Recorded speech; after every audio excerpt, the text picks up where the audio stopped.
Alright guys, figured I'd give you a quick look at some of my toys. Left 96 RMX 250, Suzuki 81 Honda xl500s, and Suzuki jr50 for my nephew. Do a quick look. It's pretty much just a standard trail bike. Well, not standard, but it's a trail bike. See, he's got the handguards and everything. I actually just picked this one up about a month ago.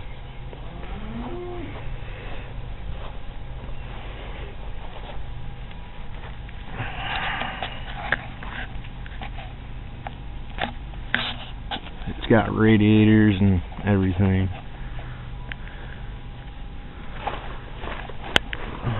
This little thing's pretty fun. Only thing I don't like about this bike is the gears are ratioed too short. The gears are short and fast, so you gotta be careful not to over rev it. Here's a 2-stroke. Just a quick look at the motor.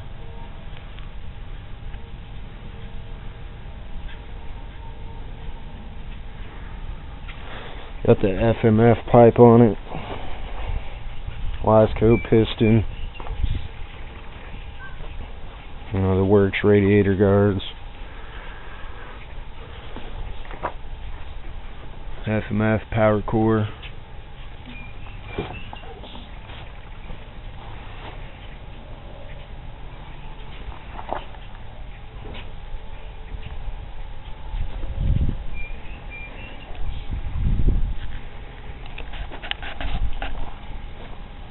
Alright, on to the 81 xl500.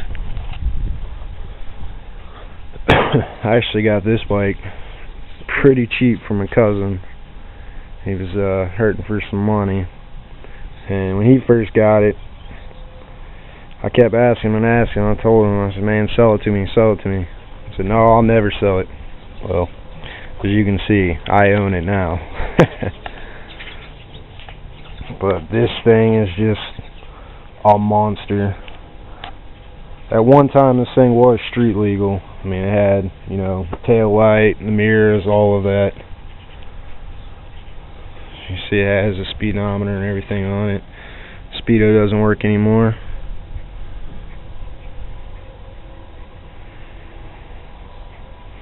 This bike actually has a compression release on it. You know, being a 500, it has a compression release lever, which is right there.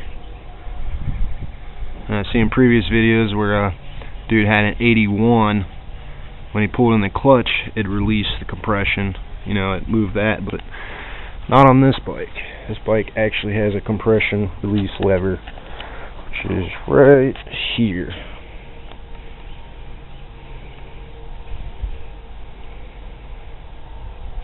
And clutch, and then your compression release. This thing even had a horn. Horn doesn't work right now, but you know, this thing runs great.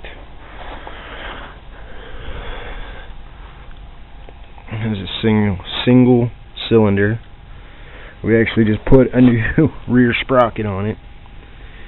That rear sprocket is probably about twice the size of the old one. So I haven't rode it yet since we put on the new sprocket, but I'm probably going to fire it up here later on. Now we got a new chain and sprocket on it. This thing already wanted to come straight up on us with the old sprocket, so kind of curious to see what it's going to do with that one. It's probably going to pop straight up.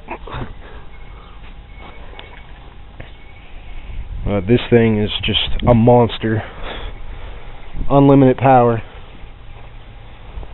I mean, I've owned a lot of dirt bikes, but that thing just will not quit, and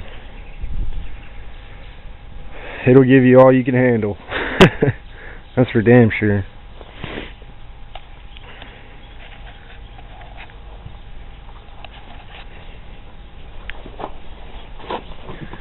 I'm not going to turn it over with my hand. That's pretty much impossible with this thing, but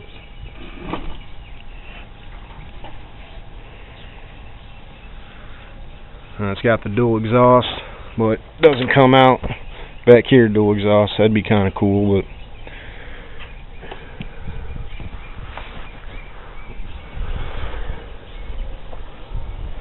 I'm thinking this bike wasn't, well, obviously it's an enduro, but I'm thinking they used to race these in the Bajas back in the day.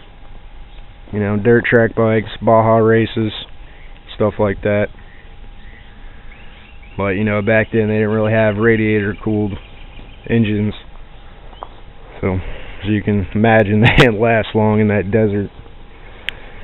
And then this cool little thing, I actually picked this up at an auction, little local farmer's auction. I think that's a, I don't remember what year it is. I think it's a 1980 Suzuki jr50. A little two-stroke. My 2-year-old nephew loves this thing. You know, I need to strip it all down and repaint it. You can tell a bunch of kids had it and just went to work on it. Some spray paint. It used to be yellow. I don't even know if it says the year on here.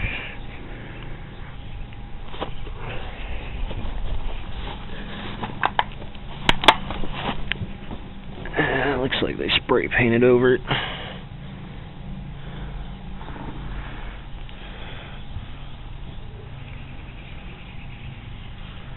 That's a cool little bike. Automatic, 1-speed. You have neutral and first. That's it. 81's 5-speed, 1 down, 4 up. You know, standard ratio. 1 down, 4 up.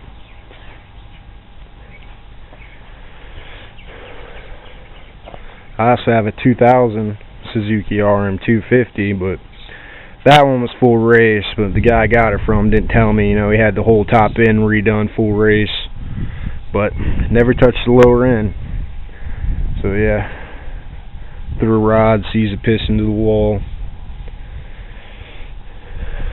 So, oh, there you go, guys. Just thought I'd give you a quick look at some of my toys I got. You've seen point of view video. I had a helmet cam on that RMX when I first got it. Later on today I might do it on the 500 and try out that new sprocket. Alright, have a good one.